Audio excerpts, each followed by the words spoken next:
What's up everybody, this is Josh. In case you are new to my channel, you are welcomed and you can feel free to subscribe to my channel. You can also turn on the notifications icon so that you don't miss any of the videos that I'll be uploading. So now in this video, I'm going to be showing you how we can bypass our Windows Defender or any antivirus using a tool which is called DsViper. This is a wonderful tool that I suggest everybody to go on and test.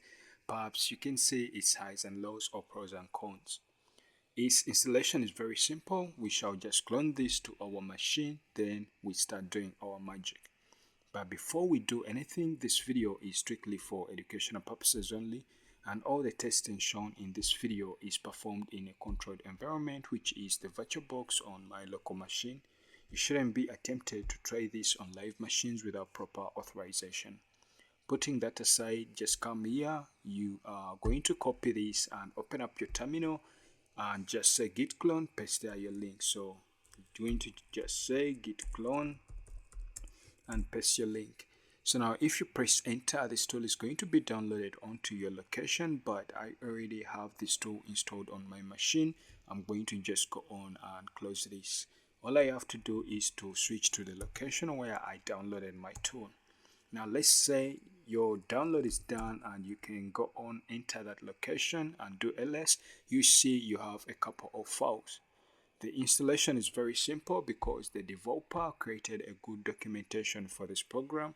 All you have to do is to follow these steps you see here. We have the manual installation, but we also have this automated way. All you have to do is to give the execution permission to the install dependencies.sh and also execute that script. Everything will be done for you.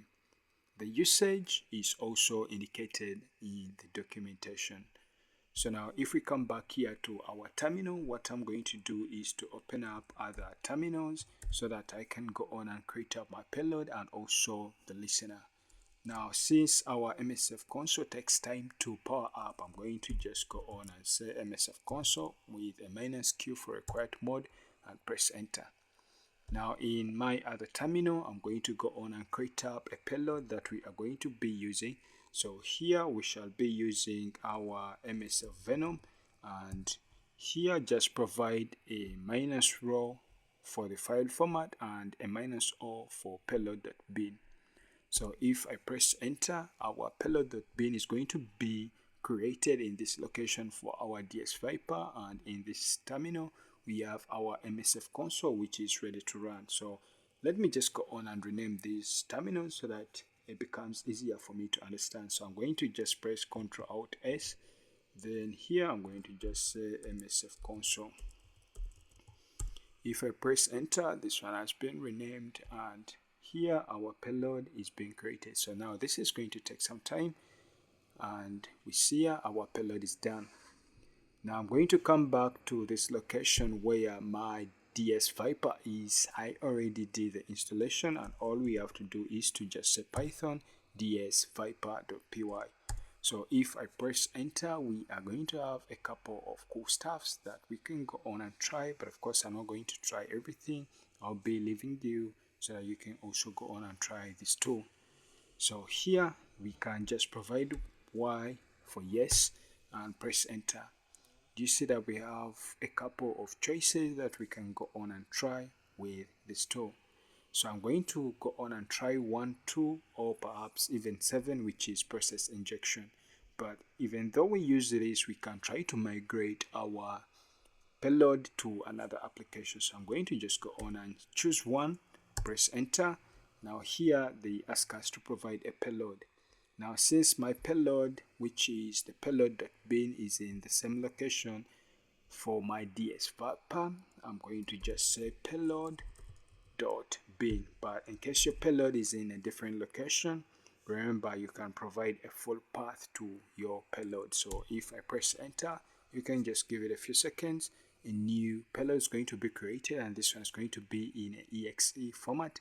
We can proceed to send this to our Windows machine, which is in my VirtualBox. Let me come back here to my Msfconsole and see if it's done, and it is done. All we have to do here is to go on and set up a listener. Now if I come back this side, you see our executable has been created, and I just chose one, which is the exo or the exo, and we can just run this again. Or before I run this program again, I'm going to just go on and do ls. Then you see that our payload.exe was created. Now here, let's go on and use the option 2. So I'm going to just go on and run Python again, press enter. Now here we are going to use option 2. I'm trying to make sure that we use like 2 options within this program. So I'm going to just choose 2 this time, press enter, and provide my payload.bin. Now if I press enter, also this payload is going to be created. Simply we are going to be having 2 payloads on this machine, and when you try to see here, this one has the AESE. So if we list, we do have 2 executables. Now all we need to do is to set up a Python server within this location so that we can access this in our Windows machine. And here I'm going to just say python 3 -m http.server. Then we provide 8000, that is the port that we are going to be listening to. So if I press enter, my Python server has been started within this location. But before I switch to my Windows machine, I can just come here to my Msfconsole terminal so that I can set up a listener. So here I'm going to just say use exploit/mount handler. Press enter. Mount handler exploit. The spelling of exploit is exploit. Use exploit mount handler. Now after saying using our exploit handler, we need to go on and set up a payload. So you can say set payload. This one is going to be our Windows, but before I write it out, I can just come here and copy this, Ctrl+Shift+C, come back this side and paste that, press enter. So now here we need to go on and set up our L port, which is going to be the 444, the same port that we used when we were creating our payload.bin. So I'm going to press enter, and we can also go on and set up our L host. This will be the IP of our Kali Linux, simply the same IP you used here. I can also come and copy this to save time and paste it this side. So you can just go and say show options or just options so that you can see what you had set here. I'm going to go on and set up a listener by just saying run. Now let's switch to our Windows computer. On our Windows computer, you see that we have our real-time protection. It is on, and all we have to do is to open up our browser, and we provide the IP address of our Kali Linux so that we get access to the Python server that we started up earlier. Now all I'm going to do is to refresh here so that we get access to our Python server, and you will see that here we shall have a response to a server, and we have received it. Here on your browser, you see that we shall have access to our payloads that we created earlier. So we have this DsViper and the second one. So I'm going to just go on and tap on these two.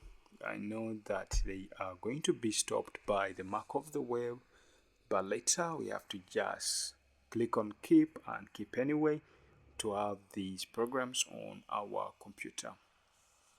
It's taking some time. All we can do is to give it a few seconds since my virtual machine is a bit slow.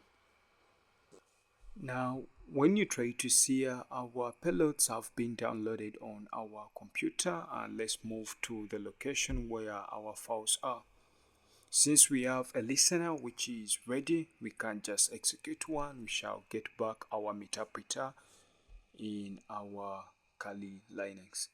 So I'm going to just come back here to my terminal, and I'm going to switch to this terminal for our Msfconsole, which is this one. We don't have any session that was grabbed. So we can come back to our Windows machine and just go to our downloads. Then all we need to do is to execute one of these files. Which are these? So I'm going to go on and execute the first one, which is DsViper AES. So I'm going to just tap on it and execute that. We may get a smart screen or it will be executed right away. So let's first open up our terminal. In case it is successful, here we shall have our interpreter session, but take note that our real-time protection is on in our Windows machine.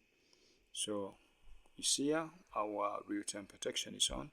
So let me go on and open up my Msfconsole again. Now, when you come back here to our Windows machine, you see that we do have a smart screen. I'm going to click to more info and I'm going to click to run anyway. So as it is executing here, we shall be able to get back our session. Then later we are going to execute another payload. The reason why I executed two, or I created two, I wanted to show you if we migrate to another program within our Windows machine, and one we shall not migrate to a program. It's game over. Now when you try to see here, we have a interpreter session, but when you try to set aside, our real-time protection is on. And in our interpreter session, I'm going to just say sysinfo so that you can see that this is a Windows machine that we do have access to.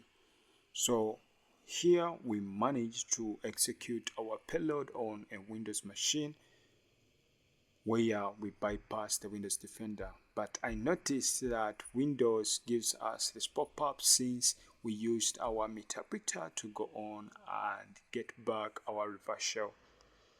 Though still the alert is made, we have access to our Windows machine. So here, in case you want to migrate to any service in your Windows machine, you can just go on and say migrate and provide the IP.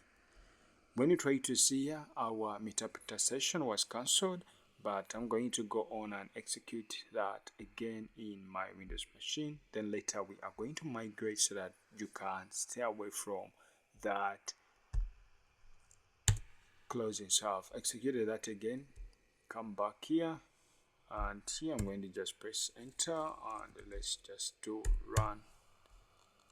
So still get our pop-up, which is this one, which means our payload was cleaned, though we still have it here. But I can just go on and execute also this, which is ready to run, whereby all of them are listening to just a single port. Now we've returned back our interpreter session with another application. I'm going to just say pick grep, then I'm going to search for Explorer so that we can migrate to the service. So this is the ID for Explorer. So here I'm going to just say migrate to 7816 and enter. So just in case if this process is closed, we shall be able to still have access to our Windows machine. So you see in the background it was closed, but in case this is successful, we still get our interpreter session, which is different from this one that we executed earlier, whereby it was closed by our Windows Defender and also we lost this session. So here I can just proceed and say sysinfo and press enter. You see that we still have access to our Windows computer, and I can just go on and say background so that we can put our session to the background, or you can just press Ctrl Z. And if I say sessions, you see that we have our interpreter session, but I migrated my service to Explorer.exe so that I could stay away from the bad side of Windows Defender in case my payload is closed. But in case you want to create up a payload that is going to do our process injection right away, still in our DsViper or DsViper, we still have that option. When you try to see option 7, you have the process injection expire.exe. You can just go on and run this option 7 so that you are created with, so that the exe that will be created will be able to perform our process injection to the expire.exe. So I'll be leaving you to go on and play around with the software so that you can see its pros and cons. But to my taste, I can see that this is a wonderful software. So in case you are interested to see more videos like this, please, you can feel free to subscribe. You can turn on the notifications icon, and you can also give a thumbs up to this video. I'll see you in the next video.